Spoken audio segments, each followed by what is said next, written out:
देखो टॉपिक है torque. Torque में कि इसका फॉर्मूला क्या होगा निकालने के लिए, और ये आता कहाँ से है टॉर्क। मान लो कि एक रोड दे दी आपको, इसका मास m है और लेंथ क्या है इसकी l। इसके सेंटर पे F का फोर्स लगा दिया, सेंटर पे क्या लगा दिया F का फोर्स। एक्सेलरेशन कितना होगा, एक्सेलरेशन की वैल्यू क्या होगी। एक रोड है, मास m है, लेंथ l है, सेंटर पे F का फोर्स लगा दिया, एक्सेलरेशन कितना होगा। एक रोड है, मास m है, उसका लेंथ l है, सेंटर पे F का फोर्स लगा दिया, एक्सेलरेशन कितना होगा। फोर्स बाय मास होता है एक्सेलरेशन, तो a की वैल्यू क्या हो जाएगी F/m, इतना एक्सेलरेशन होगा। ठीक है, न्यूटन ने बताया था कि जरूरी नहीं है कि रोड हो, उसने कहा था कि कोई भी ऑब्जेक्ट अगर उसके ऊपर F का फोर्स लग रहा है तो उस केस में एक्सेलरेशन कितना होता है, फोर्स बाय मास, यानी कि नेट फोर्स बाय मास। अगर मान लो F का फोर्स आपने यहाँ पे लगा दिया, आप बताओ कितना होगा। मास m है, लेंथ l है, कितना एक्सेलरेशन आएगा। F/m होगा, या फिर इससे ज़्यादा होगा या फिर इससे कम होगा। F/m, यानी कि इसमें भी एक्सेलरेशन क्या होगा F/m ही होगा। ये जरूरी नहीं है कि फोर्स सेंटर पे लगेगा तो उस केस में ही एक्सेलरेशन फोर्स बाय मास होगा। सेंटर से हटके भी अगर फोर्स लगेगा तो भी एक्सेलरेशन कितना होगा F/m का। यानी कि बट इसके साथ एक और फिजिकल क्वांटिटी आ जाएगी जिसको बोलते हैं टॉर्क। एक और फिजिकल क्वांटिटी आती है जिसको क्या बोलते हैं हम, टॉर्क। यानी कि अगर सेंटर पे फोर्स लगेगा तो फिर उस केस में ट्रांसलेशन मोशन ही होगी, बॉडी सीधा सीधा ही मूव करेगी। तो उस केस में अगर F सेंटर पे F का फोर्स लगा रखा है तो क्या आएगा, लीनियर एक्सेलरेशन आता है। और लीनियर एक्सेलरेशन की वजह से क्या आती है, उसमें वेलोसिटी आएगी, लीनियर वेलोसिटी, और उसकी वजह से वो क्या करेगी, मूव करेगी, यानी कि ट्रांसलेशन मोशन होगी।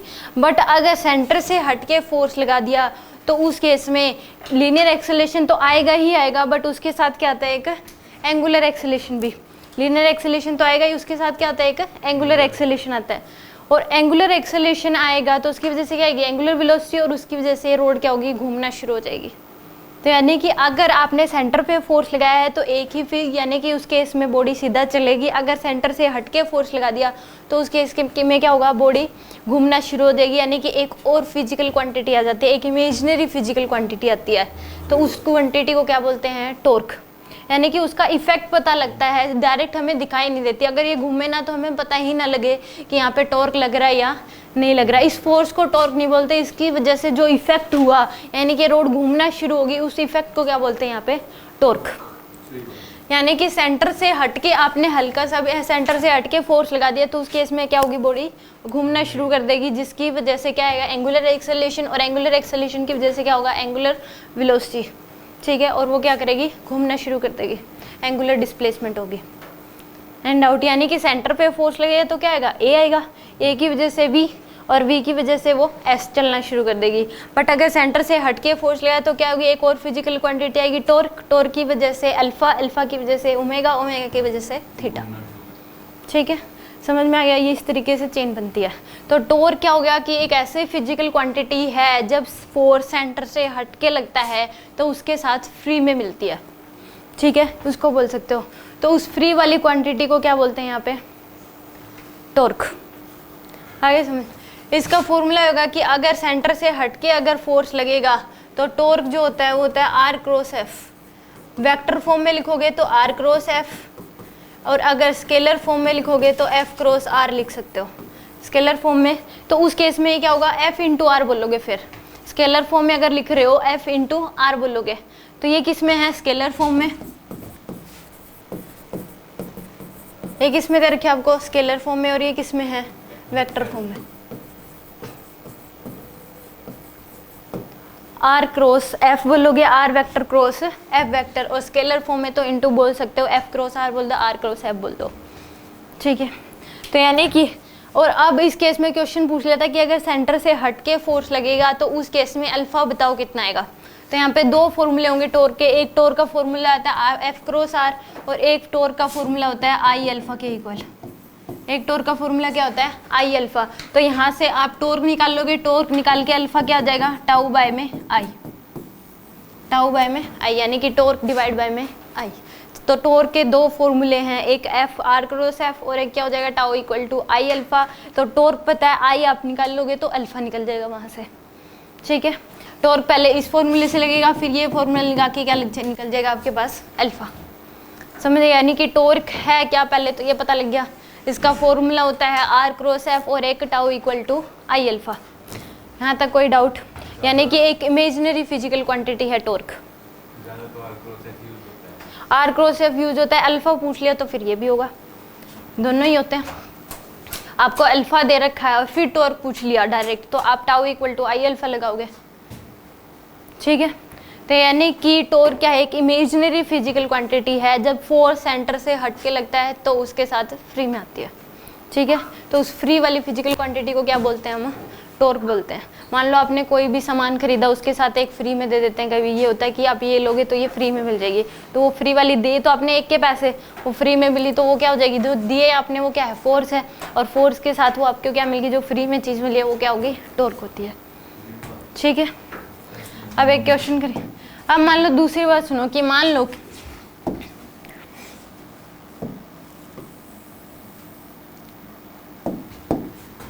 एक फोर्स आपने इधर लगा दिया, एक फोर्स ही। अब इस केस में ये जरूरी नहीं कि नेट फोर्स तो क्या है इसके ऊपर, जीरो। नेट फोर्स क्या है यहाँ पे, जीरो है। बट यहाँ पे अगर आप कहो कि नेट टॉर्क जो है, ये जरूरी नहीं है कि अगर नेट फोर्स जीरो हो तो नेट टॉर्क भी क्या हो उस केस में जीरो। ऐसा जरूरी नहीं है कि सामने वाला ये कह दे कि एक बॉडी पे एक फोर्स इधर लग रहा है, एक फोर्स इधर, नेट फोर्स तो जीरो हो गया। तो जरूरी नहीं है कि नेट फोर्स जीरो तो नेट टॉर्क भी क्या हो, जीरो। क्योंकि टॉर्क हमेशा देखा जाता है कि किस सेंस में होगा, ठीक है, क्लॉकवाइज है क्या, एंटी क्लॉकवाइज। यानी कि फोर्स जो लगेगा उसकी वजह से टॉर्क जो आएगा वो क्या आएगा, क्लॉकवाइज भी हो सकता है, एंटी क्लॉकवाइज। मान लो कि यहाँ पे फोर्स आपने इधर लगाया तो ये क्या घूम रहा है, ऐसे घूम रही है, तो एंटी क्लॉकवाइज। फोर्स आपने इधर लगाया तो भी क्या घूम रही है, समझ आएगा, तो क्लॉकवाइज होगी। ऐसे फोर्स लगाओगे तो क्लॉकवाइज, सॉरी क्लॉकवाइज, ठीक है। तो सेंस होती है टॉर्क की भी क्या होती है, एक सेंस होती है क्लॉकवाइज या एंटी क्लॉकवाइज। अगर एक मान लो कोई भी वीडियो उसके ऊपर लगने वाला नेट फोर्स अगर जीरो है तो जरूरी नहीं है उसके ऊपर नेट टॉर्क भी क्या हो, जीरो। तो इस बात को मान लो, क्योंकि कई बार ये लगता है कि नेट फोर्स अगर जीरो है तो नेट टॉर्क भी क्या होगा उस केस में, जीरो। बट ऐसा नहीं है, अगर नेट फोर्स जीरो है तो नेट टॉर्क जीरो हो भी सकता है और नहीं भी हो सकता, दोनों बातें, ठीक है। तो इस केस में क्वेश्चन करके दिखा दो।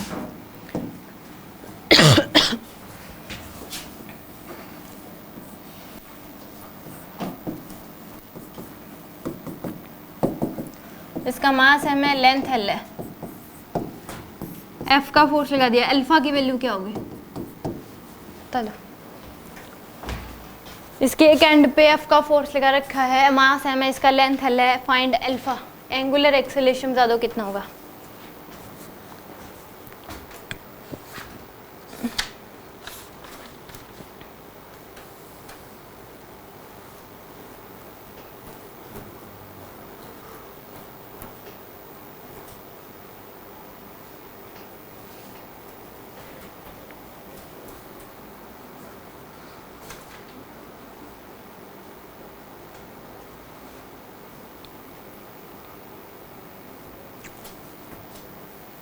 इसमें देखो पहले टॉर्क निकालोगे किससे, आर क्रॉस आर कर दो या फिर आर एफ इंटू आर बोल दो या फिर आर इंटू एफ, ठीक है।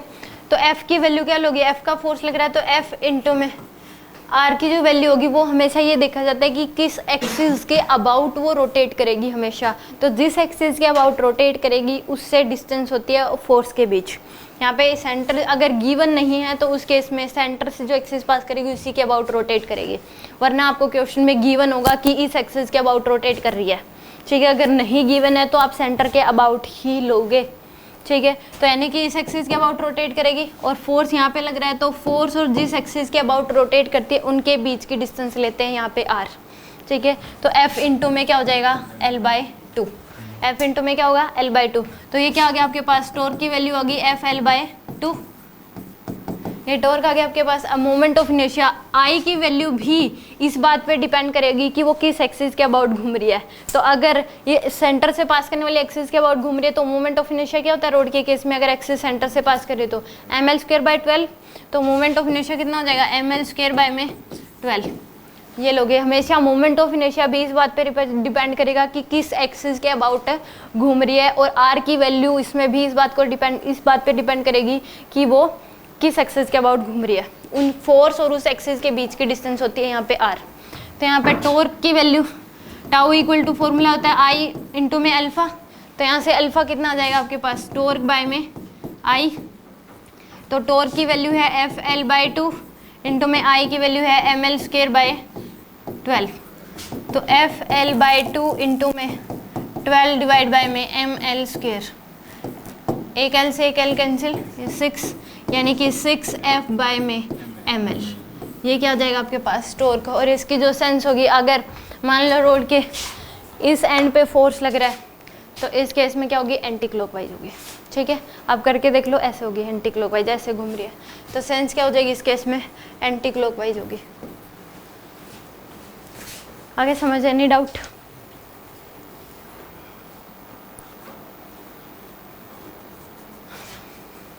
आप एन के साथ इस केस में ना पता लगे तो ऐसे जहाँ पे जिस एंड पे जिस डायरेक्शन में फोर्स लग रहा है आप करके देख लिया करो, पता लग जाएगा क्लॉकवाइज होगी कि एंटी क्लॉकवाइज होगी। वैसे निकालने का सही तरीका आर क्रॉस एफ होता है हमेशा। इस केस में अगर proper right and thumb rule लगा के निकालोगे तो उस केस में आर क्रॉस एफ से निकलेगी। देखो कैसा है, इस एफ को क्या कर लो आप, आगे शिफ्ट कर लो, ऐसे कर सकते हैं, ऐसे एक वेक्टर को आगे शिफ्ट कर लिया, अभी भी इसी डायरेक्शन में लग रहा है। और रेडियल वेक्टर क्या होगा, हमेशा अवे द डिस्टेंस होता है। ये बीच की डिस्टेंस ये है, तो आर वेक्टर जो होगा हमेशा क्या होता है, away the distance. R vector जो होगा हमेशा अवे द लेंथ होता है। तो ये क्या हो जाएगा, रेडियल वेक्टर।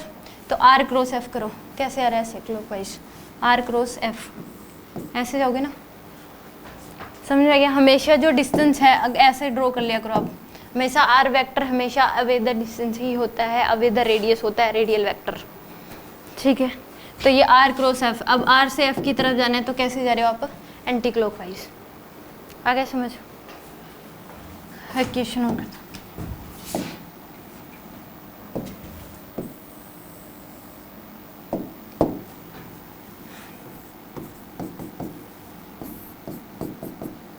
मास एम है, लेंथ एल है। इसमें बता दो अल्फा की वैल्यू क्या होगी। जैसे एक्सेलरेशन जो होता है वो क्या होता है, एफ नेट बाय में मास, नेट फोर्स बाय मास, ये होता है। तो इसी से ए की जगह क्या आ जाएगा, अल्फा, और एफ नेट की वजह से क्या आ जाएगा, टाउ नेट डिवाइड बाय में क्या आ जाएगा, moment of inertia divide by क्या होगा, आई। ठीक है, यानी कि जो आप काइनेमेटिक्स इसमें पीछे जो पढ़ रहे थे ट्रांसलेशन के केस में, तो फोर्स बाय मास कर रहे थे, तो यहाँ पे अल्फा निकालने के लिए क्या करोगे, टाउ बाय आई, यानी कि नेट टॉर्क बाय में आई। बता दो कितना होगा इसमें, अल्फा की वैल्यू क्या होगी। पहले नेट टॉर्क, यहाँ पे नेट फोर्स 0 है बट नेट टॉर्क 0 नहीं है। तो यानी कि नेट फोर्स अगर 0 होगा तो जरूरी ये नहीं है नेट टॉर्क भी 0।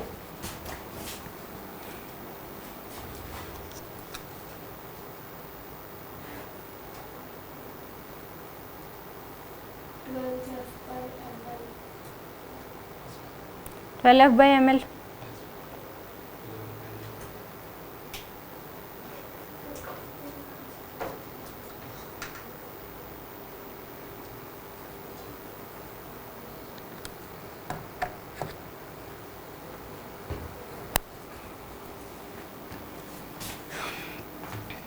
इसमें पहले नेट टॉर्क निकाल लो, इसकी वजह से टाउ वन, मान लो इस फोर्स की वजह से क्या होगा, टाउ वन की वैल्यू वो किस सेंस में आएगा, एंटी क्लॉकवाइज, यानी कि L बाई 2 इंटू में क्या होगा, F, ये आ जाएगा, और एंटी क्लॉकवाइज होगा ये। ठीक है, अगर यहाँ पे लग रहा है फोर्स तो एंटी क्लॉकवाइज। ठीक है, टाउ 2 की जो वैल्यू होगी ये भी कितनी आ जाएगी, L बाई 2 इंटू में F, और ये भी क्या होगी, एंटी क्लॉकवाइज।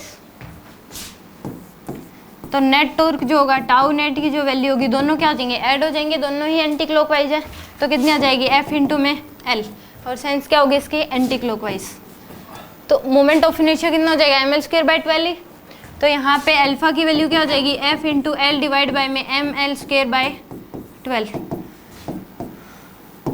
तो 12F डिवाइड बाई में क्या हो जाएगा, ml, और एंटी क्लॉकवाइज। आ गया समझ, एनी डाउट?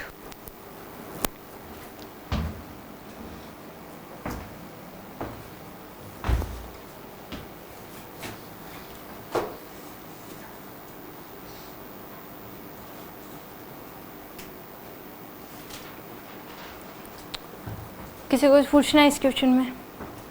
समझ आ गया सभी? इसमें भी ड्रॉ करना हो कि कैसे हम राइट एंड थंब रूल से कैसे निकालें, तो एफ को आगे शिफ्ट कर लो ऐसे, सेंटर से जो रेडियल डिस्टेंस इधर होगी तो आर क्रॉस एफ क्या होगा एंटी क्लॉकवाइज, इसको भी आगे शिफ्ट कर लो और सेंटर से रेडियल डिस्टेंस ऐसे होगी, तो इसमें भी क्या आएगा एंटी क्लॉकवाइज। ठीक है,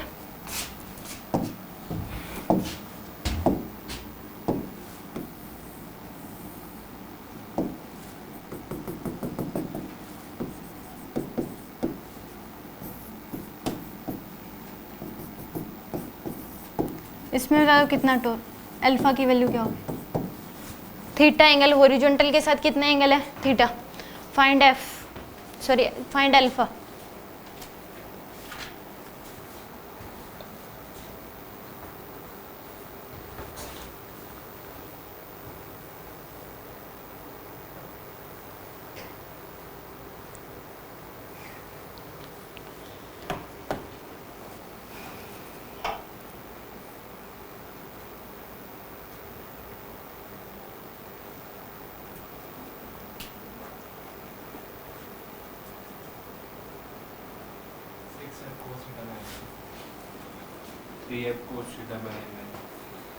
ठीक है जी।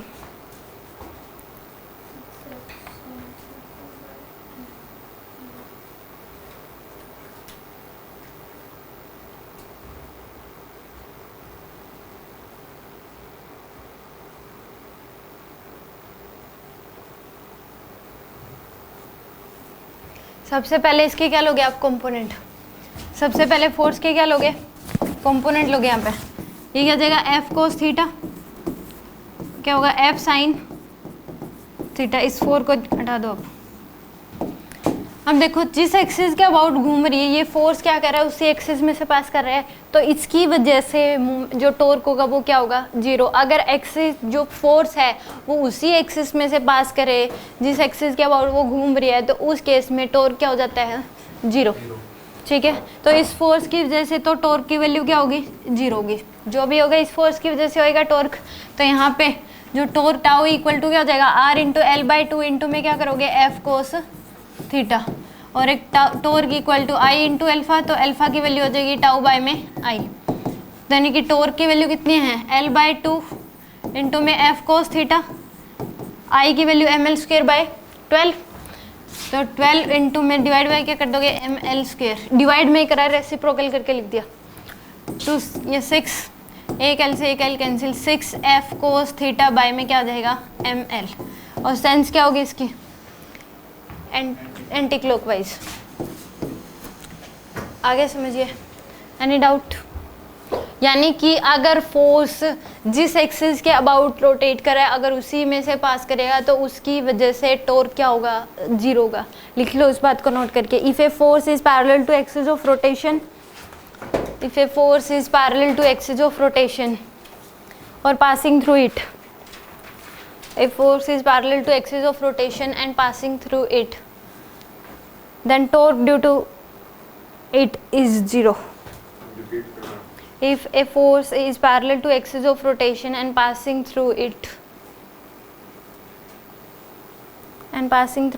then torque due to it is zero.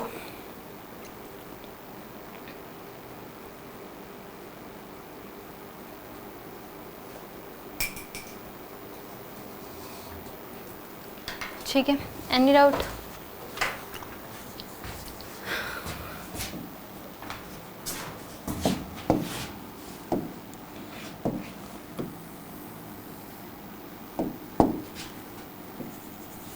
यहाँ पे फिक्स कर रखा है, नेल लगा दी, यहाँ पे कील लगा दी एक। ठीक है, मास एम है, इसका लेंथ एल है, एफ का फोर्स लगा दिया। अब बताओ अल्फा की वैल्यू क्या होगी, यानी कि यहाँ पे नेल कर दिया, फिक्स कर दिया, इसका मतलब इस एक्सिस के अबाउट घूम रही है भैया, ऐसे घूमेगी। ठीक है, तो कितना अल्फा आएगा, अल्फा की वैल्यू बतानी है।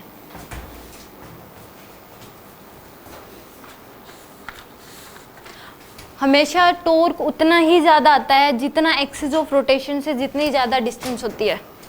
एक्सिस ऑफ रोटेशन से जितना हटके आप जितना ज़्यादा दूर फोर्स लगाओगे टोर क्या होता है उतना ही ज़्यादा होता है। कभी भी देख लेना दरवाजे पे जो हैंडल लगा होता है वो हमेशा एक्सिस ऑफ रोटेशन से बिल्कुल कोने पे लगा होता है, ताकि हमें खोलने में उतनी ही आसानी हो, क्योंकि टोर्क उतना ही अच्छा है। ये नहीं है कि बीच में आपने बीच में कभी भी हैंडल नहीं मिलता आपको दरवाजे के। तो इस केस में बिल्कुल एक अगर सिंगल दरवाजे तो एंड पे ही हैंडल लगाते हैं, ताकि वो जिस एक्सिस के अबाउट घूम रही है उसके क्या वो टोर्क उतना ही ज़्यादा है। 3F/ml आपका कोई ना, देखते हैं।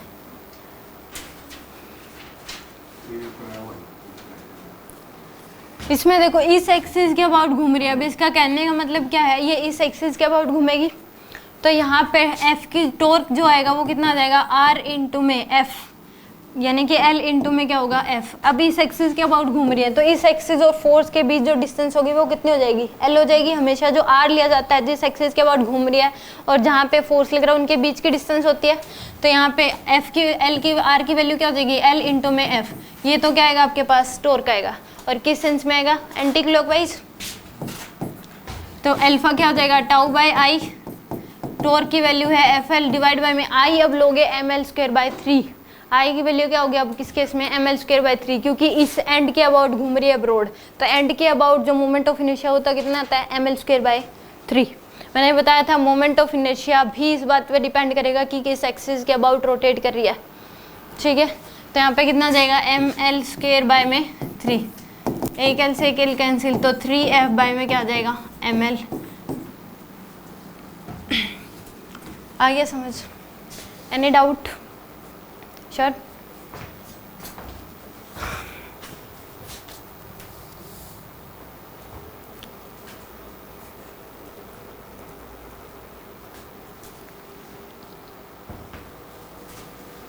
किसी को कुछ पूछना है इसमें? नेक्स्ट क्वेश्चन करते हैं।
तो अल्फा की वैल्यू क्या होगी, मास 6 kg है, लेंथ कितनी इसकी टोटल 12 मीटर। इसके ऊपर 4 फोर्सेस लग रहे हैं, एक एंड पे लग रहा है 4 न्यूटन का, फिर 3 मीटर नीचे 6 न्यूटन का, फिर 6 मीटर नीचे 2 न्यूटन का, और फिर 8 न्यूटन का। अल्फा की वैल्यू बतानी कितनी होगी।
देखो इसमें सबसे पहले नेट टॉर्क निकाल लो।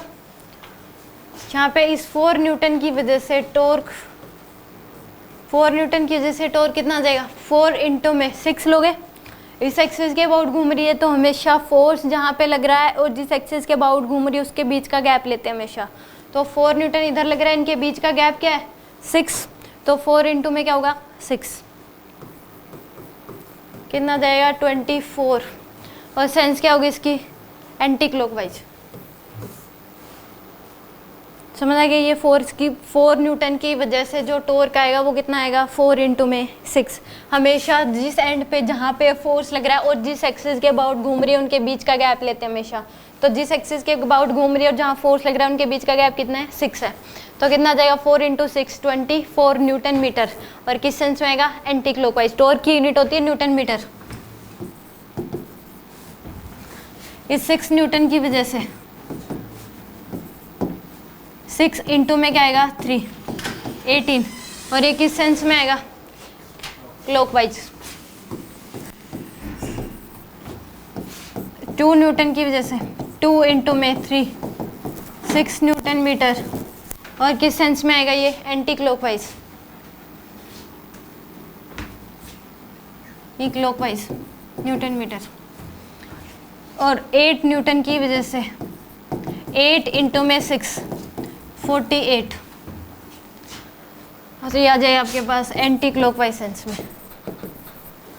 समझ आ गया, चारों की वजह से टॉर्क जो होगा वो इतना इतना, 2 क्लॉकवाइज में और 2 एंटी क्लॉकवाइज। तो नेट टॉर्क अगर निकालना है तो 4 न्यूटन और 2 न्यूटन, 4 न्यूटन और 8 न्यूटन की वजह से क्या है, एंटी क्लॉकवाइज। इन दोनों को ऐड कर सकते हैं 48 और 24 को, इन दोनों को ऐड करो कितना आ जाएगा आपके पास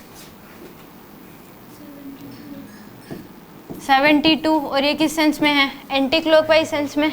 और 6 और 18 किस में है, क्लॉकवाइज में। तो 24 किस में है, क्लॉकवाइज। तो नेट जो होगा, टाउ नेट की जो वैल्यू होगी वो कितनी हो जाएगी 48 होगी। और किस सेंस में होगी, एंटी क्लॉकवाइज सेंस में। ठीक है, अब टॉर्क कितना आ गया, मोमेंट ऑफ इनर्शिया निकाल लो। आई की वैल्यू कितनी हो जाएगी, मास की वैल्यू है 6 इंटू में 12 का स्क्वायर डिवाइड बाय में 12। तो 6 इंटू में 12 72 आ जाएगा आपके पास टॉर्क, आई की वैल्यू। तो अल्फा कितना आ जाएगा, टॉर्क है 48 डिवाइड बाय में आई की वैल्यू है 72।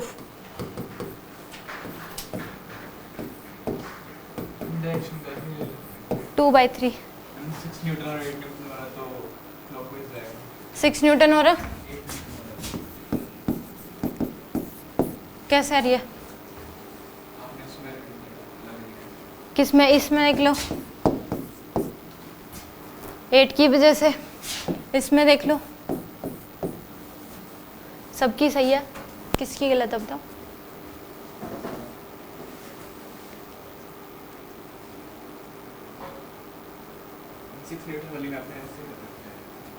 हाँ तो ऐसे ही है, सही तो कर रखा है, ऐसे नहीं है तो ऐसे ही नहीं है।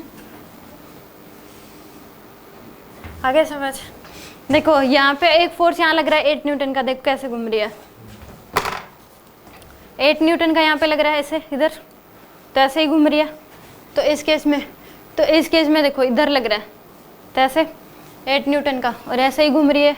अब 4 न्यूटन जो है वो इधर सेंड पे लग रहा है, तो देखो ऐसे घूम रही है, तो इसमें भी ऐसे घूम रही है। 6 न्यूटन में इधर लग रहा है फोर्स, तो देखो कैसे घूम रही है, आगे समझ। और 2 न्यूटन इधर लग रहा है, एनी डाउट, आगे समझ। तो ये कितना आ गया 2/3 रेडियन पर सेकेंड स्क्वायर आ जाएगा आपके पास अल्फा की value, any doubt. Next question करके समझ नहीं आया, किसी को पूछना है इसमें,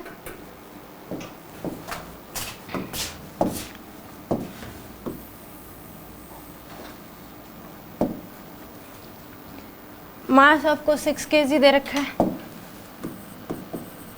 लेंथ दे रखी है इसकी 8 मीटर।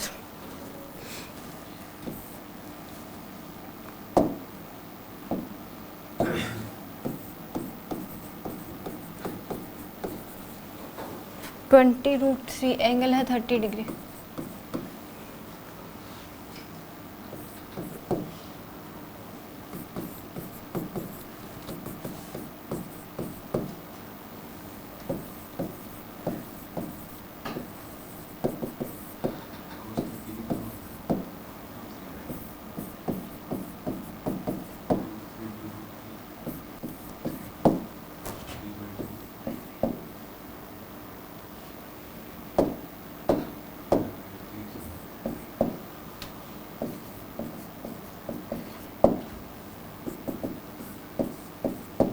बता दो अल्फा की वैल्यू कितनी है।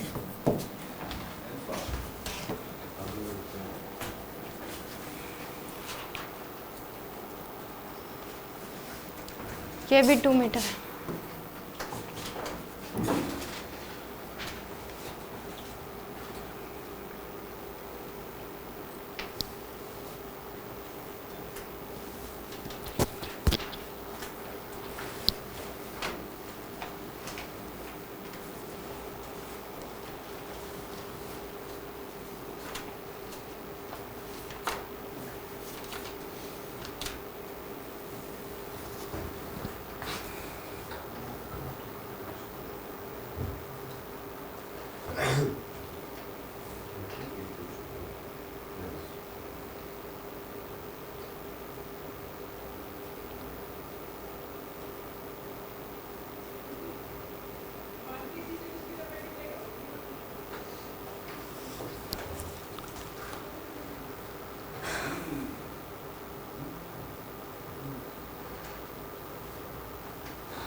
इंटू 4 कितना होता है? 45 इंटू मल्टीप्लाई कर लो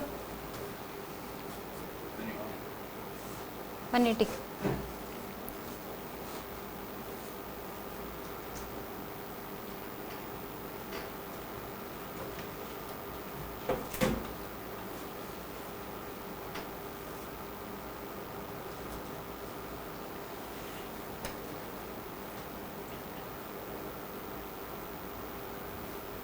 हम भी पढ़ते थे तो पूछा था, मतलब स्कूल वगैरह में मैंने भी कुछ पूछा था कि इतने टाइम, मतलब मान लो ये पूछ लिया कि 23 इंटू 6 कितना होता है, तो बोले कि 23 का 6 गुणा कर दो।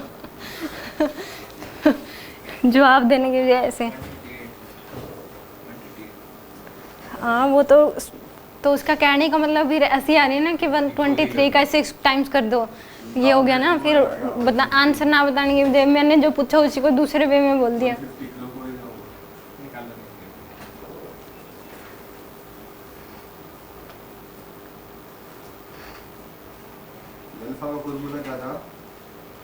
Torque bye I, moment of inertia.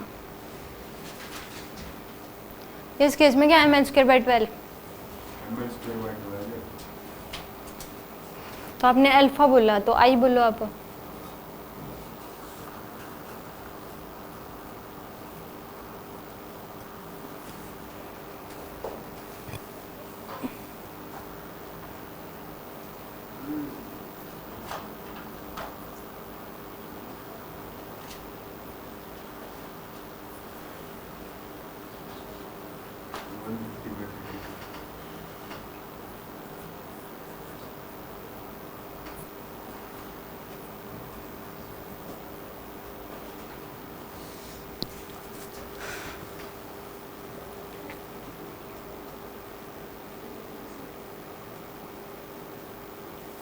हो गया होगा 150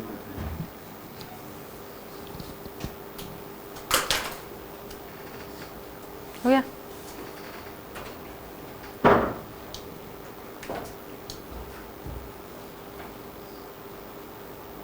कल तो दशहरा है, रावण जलाओगे? तो रावण तो रात को जलाते हैं। छुट्टी नहीं है मेरी। कल मेरे को बात परसों चले जाए दशहरा देखने वही। अरे वो बात आप तो छोटे मोटे काम कोई ना। देखो इसमें इसके कंपोनेंट लोगे तो कितना आ जाएगा 20√3 cos 30 डिग्री √3/2 30 न्यूटन। और ये कितना आ जाएगा आपके पास 20√3 sin 30 डिग्री 1/2 10√3। इसके कंपोनेंट लो, 15। इसको जो आप रब कर दो, मास इसका 6 kg है। यह आ जाएगा 10√3 इंटू में cos 30 डिग्री √3/2 यानी कि 15 और यह आ जाएगा 5√3। इसके कंपोनेंट लोगे तो cos 40√3 इंटू में cos 60 डिग्री है 20√3 20 इंटू 360 30√3 cos 60 डिग्री √1/2 यानी कि 15√3 30√3 इंटू में साइन 60 डिग्री √3/2 तो 15 इंटू 3 45। वीरेन का फोन आया। बाद में बात कर लेना, अब कितनी बजे? इतने बजे ही है, जितने बजे आ जाए 3 बजे। अब देखो इन फोर्सेस की वजह से जो टॉर्क होगा वो तो क्या होगा 0, क्योंकि जिस एक्सिस के अबाउट रोटेट कर रही है उसी में से पास कर रही है, तो इनकी वजह से टॉर्क क्या हो जाएगा 0। तो इसकी वजह से 30 न्यूटन की वजह से टाउ वन की जो वैल्यू होगी वो कितनी आ जाएगी 30 इंटू में 4 120 न्यूटन मीटर। और सेंस क्या हो जाएगी इसकी क्लॉकवाइज, ठीक है, क्लॉकवाइज होगी 30 की वजह से। अभी देख लो टाउ 2 की वैल्यू 15 इंटू में 2 यानी कि 30 और इसकी वजह से जो सेंस होगी वो भी क्या होगी क्लॉकवाइज, सॉरी एंटी क्लॉकवाइज। और टाउ 3 की जो वैल्यू होगी 180। 60 इंटू में 2 नो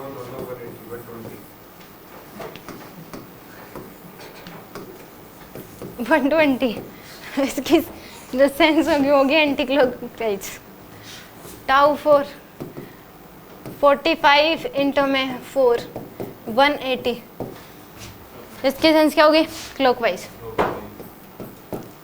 तो इसमें ऐड कर दो ये दोनों एंटी क्लॉकवाइज और ये क्या है क्लॉकवाइज, तो आ जाएगा 150 तो जो है वो एंटी क्लॉकवाइज और क्लॉकवाइज 180 प्लस 120 300। तो नेट टॉर्क जो होगा वो कितना आ जाएगा आपके पास 150 और एंटी क्लॉकवाइज, ठीक है। क्लॉकवाइज एंटी क्लॉकवाइज कैसे है 300 एंटी क्लॉकवाइज है मैम ये कह रहा है 150 एंटी क्लॉकवाइज। अरे क्लॉकवाइज आएगा, clockwise net torque 150 clockwise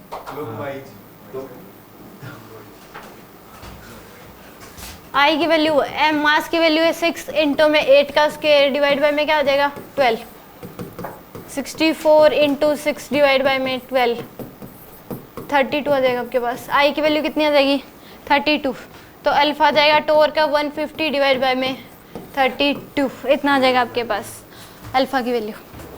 any doubt आगे समझ आपको?